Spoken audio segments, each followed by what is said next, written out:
اور جب موسیٰ نے اپنی قوم سے کہا کہ بھائیو، تم پر اللہ نے جو احسان کیے ہیں ان کو یاد کرو، کہ اس نے تم میں پیغمبر پیدا کیے اور تمہیں بادشاہ بنایا اور تم کو اتنا کچھ عنایت کیا کہ اہل عالم میں سے کسی کو نہیں دیا۔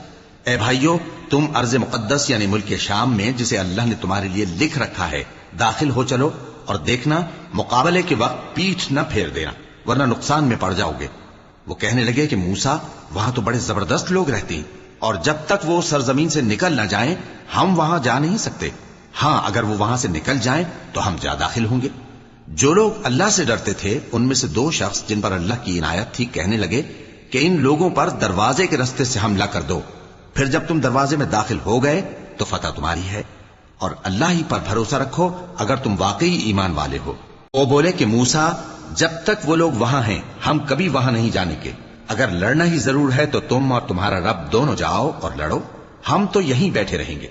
موسیٰ نے اللہ سے التجا کی کہ پروردگار، میں اپنے اور اپنے بھائی کے سوا اور کسی پر اختیار نہیں رکھتا، سو تو ہم میں اور ان نافرمان لوگوں میں جدائی کر دے۔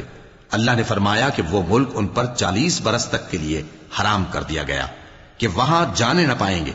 یہ اسی علاقے میں جہاں اب ہیں سرگرداں پھرتے رہیں گے، تو ان نافرمان لوگوں کے حال پر افسوس نہ کرو۔